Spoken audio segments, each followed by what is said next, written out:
I'll go to the SEC. I got two plays in the SEC. I'll give you my first one here. I want to get it quick because this line has been a little bit all over the map as the game has been moved. LSU was supposed to play Missouri and Baton Rouge. They switched it over. Now they're going to Columbia. It's a noon kick. Correct me if I'm wrong, Tom, but I believe this line opened at 19. Is that correct? Yeah, it was at like 20. 19. It was at 1920, and it had actually gotten to 21 before they moved it. And now it's only 13 and a half is where I can get it. Mm-hmm. Give me the Tigers at laying 13 and a half all day long. Like so what? Like what's the, I don't understand there's a home field advantage or it's putting LSU out that much to have to travel last minute. I don't think this is that big of a deal. I think LSU is getting better. Missouri's still a team that is struggling to find their footing with Eli Drinkwitz's system. They're changing quarterbacks. I think LSU's getting some confidence. I still think LSU is going to be closer to that team that is not, they're going to be awful this year like everybody thought after the Mississippi State loss. They're still closer to, they still have a lot of talent on this roster. Miles Brennan's getting more and more comfortable. They kind of had their get-right game against Vanderbilt. I think they have another get-right game against Missouri. I'm going to lay the 13th and a half and feel really good about it. Lock agreement. Yeah, I felt we have to do expert picks for the site every week, and I just sent in my pick for the week for that game when the line they sent us was the 20 and a half or 21, whatever it was. And I took Missouri, and like 2 minutes later they announced the game's moving. So I get an email from the editor who does it, who says, hey, they've moved it. It's now at 14. And I'm sitting there, I had the same reaction you did. It's like, well, how the hell is moving the game from LSU to Missouri in an empty stadium worth 7 points on the spread? So yeah, no, I'm 100% lock agreement. I agree with you guys' interpretation of like the value here, and I'm you're probably on the right side. But like if take out the opening line from the equation, when I saw it at 14 and a half, I have some Missouri temptation because I do think that like I just think that what we saw at LSU week 1. And what we saw at LSU week 2 against Vanderbilt is a little bit like we're still very much learning about LSU. I don't think Vanderbilt fixes anything. I don't think that clarifies anything on LSU, and so I'm just still a little bit of like a healthy skeptic on what LSU is going to be this year. And but I kind of have no idea what Missouri is, which is why I would be scared to play it. But with that said, that'll take me to my pick. So my pick is South Carolina laying points against Vanderbilt. Yeah. I kind of hate that this is my role. I kind of hate that I'm like picking on Vandy every week. I just think that this is a tough season for Vanderbilt. I've said this before. I'll say it again. And this is not a matchup with South Carolina that like there's a couple teams, Tennessee included, that has had trouble with Vanderbilt in recent years. South Carolina is not one of them. Like they've covered with Vanderbilt, I think the last 3 times they played. I think they would have covered this number at least 2 of the last 3 times they played. And I think that this is think about it from South Carolina's perspective. You're coming into this game and you got an SEC only schedule. You got a coach that's sort of on the hot seat, as hot as it can be in a epidemic year or pandemic year. And this is a game they have to win. Like they cannot overlook Vanderbilt. Like they have to be totally dialed in and focused on this game. And so I just think South Carolina will be, dialed in. I think Vanderbilt is still just a less talented team here. And I think South Carolina, when I've watched them over the last couple of weeks, sure they've lost, but they've looked perfectly competent to me. Like they've looked like a competitive SEC team. And I think that their offense is one that will be able to move the football on Vanderbilt. And I think that Vanderbilt's going to continue to struggle offensively. So I just don't know where their points are going to come from. I like South Carolina. Anybody else? Iceman Maverick, baby. Lock it in. Let's go get some eggs. You remember we do our early pick segment on CBS Sports HQ on Tuesday, and I said, find me Vanderbilt's opponent every time they play, but it will be within reason. I think you look at South Carolina, and I know they're 0-2, and I'm not a believer in moral victories. I hate to have to say that, but they were in the game late against Tennessee, who's 2-0.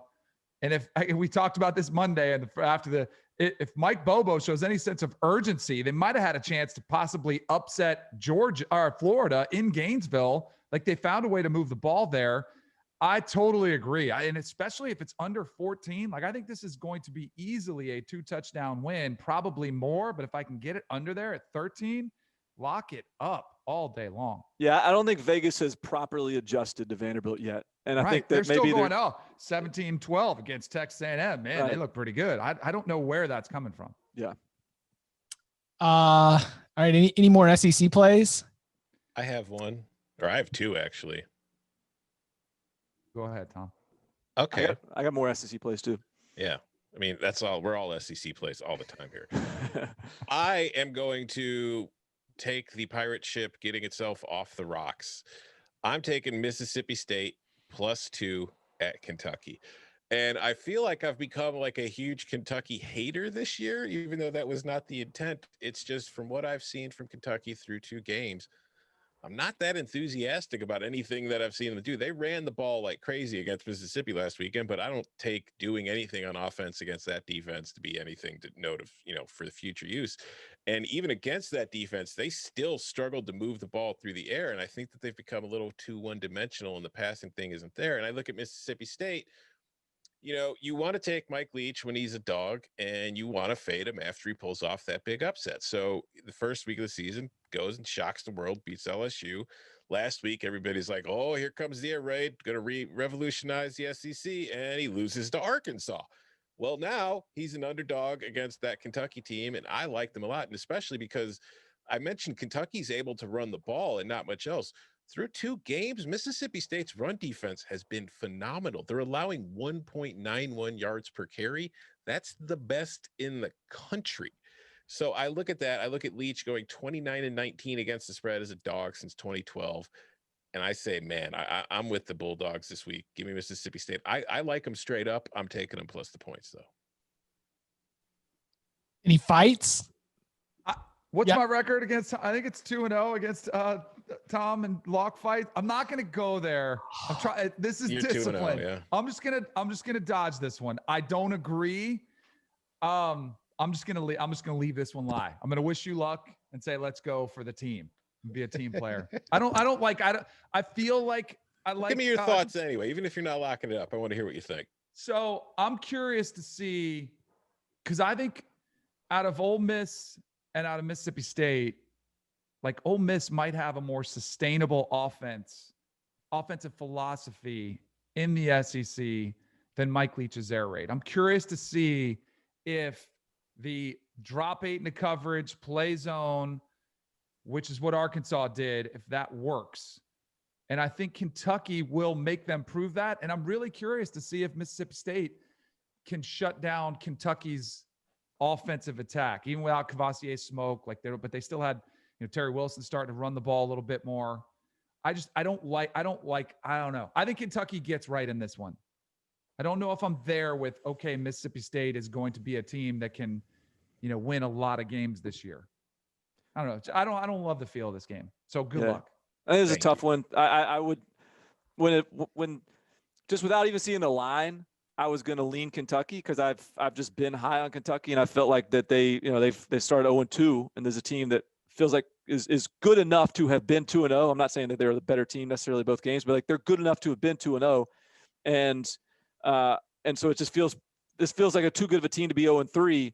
And yet I do agree with a lot of things that Tom said. And in fact, Kentucky's not had very good, like their defensive pass efficiency hadn't been good. But like Ole Miss is skewing some stats these days. More on that in a minute. Ooh. Is it my turn? Yeah. I want to hear it now. Now you teased to take. Oh, okay. Go ahead. Well, Barton will finish that thought with the Mississippi State skewing stats fact that you need in week 6 next.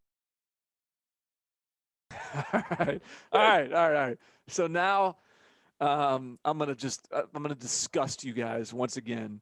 I'm just gonna go loose and wild once again. I'm gonna play another 70-point over. Actually, what is my Ole Miss Alabama number at right now? Look it up yourself. Just so disgusted. Let's see. You can get 69.5, which is a pretty nice number in my It's opinion. ticking down a little bit because of weather conditions and things of that nature. So maybe even wait until before kick. You might even get a lower number because people might get scared away from some rain. But now the kick has been pushed back. I think it's a 6:30 Central kick now, which I think meteorologists, doesn't that mean like maybe less wind, a little sun goes further down? Is that how that works? I mean, it's still, the current forecast is still calling for about 10-mile-an-hour winds and some rain. Okay. All right, so I don't, maybe that's of concern, but that's not how I'm gonna live my life. This is gonna be an overplay for a number of reasons. This is like when you look at what Ole Miss has done on offense and what they've done to teams' defenses early in the year. It's kind of crazy. Like Florida is not a bad defense. They're 6th in the country right now in yards per play. Or they're 6th against South Carolina in yards per play. Ole Miss was in the week that they played Ole Miss, they were 55th out of 57 in the entire nation in terms of success rate. Like in the week that Kentucky played Ole Miss, they're a 58th out of 60 in defensive success rates against Ole Miss. Ole Miss like skews the numbers for these teams. They're not bad defenses, but when they play Ole Miss, they're exposed in a way that these other teams are not exposing them. Conversely, like I think I cite defensive success rates and yards per play because those are the only two advanced stats that I'm smart enough to understand. But Ole Miss in the game they played Florida, last in the country that week in yards per play. In the game it played Kentucky, last in the country defensively in success rate. So you're getting an Ole Miss defense that skews other teams' numbers offensively and skews their numbers defensively because they're so bad on defense and so good on offense. And then you're getting an Alabama team that is, who was the last in the country in yards per play last weekend? Texas A&M defensively.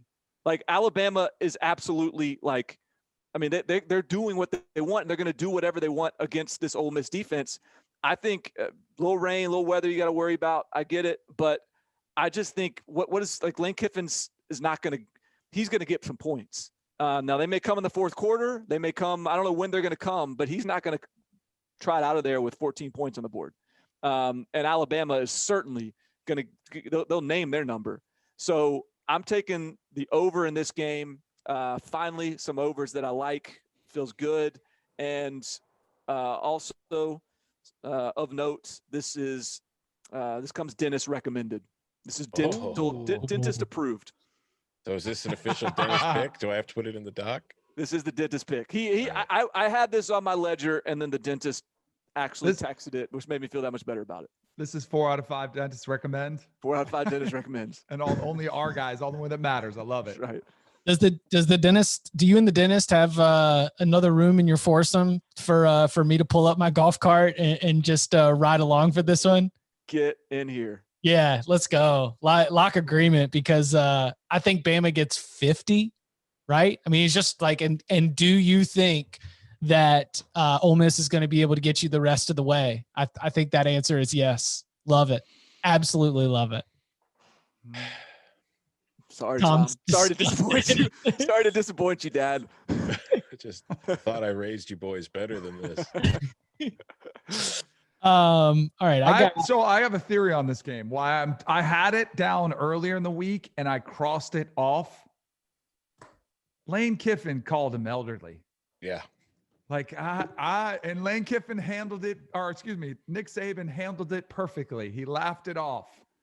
But I don't know if you noticed if there was a body language expert He that was saw Nick mad. Saban's hand on the podium, like you could hear it clicking the podium. Like that. Yes. And He's he doing was trying to say, all right, I don't want to give them any. I guarantee you he went out of there and whoever he's talking to, he says, Sark, he's going to give them the green light and say, whatever it takes, we're going to embarrass this guy. I don't like it. I don't like this game now. And by the way, a lot of people were coming in on Ole Miss. This line has been moving around a little bit. It's opened at 24, was all the way down to 22. And then as soon as those comments came back up to 23.5, 24, this game makes me a little bit nervous. I like the way you're thinking. That was the way I was thinking earlier in the week. But I also think this defense is mad. I think they like the challenge. I think Nick Saban is going to preach to his defense, hey, this is our first test. Wait till you look at what these guys have been doing. They've been putting up 600 yards. They've been upsetting people in the SEC. We need to show them who's boss. So I am not touching this one with a 10-foot So pole. do you think this could be like a 55-6? An embarrassing, yes. Lane Kiffin, welcome to the SEC West type of moment. I just think based on what we've seen so far, that Ole Miss offense might just be too good to just go like absolutely shut them down. And so that's kind of what I'm banking on is like people have been trying to beat this team. And I mean, they have been, but it's just, I think this offense is really good.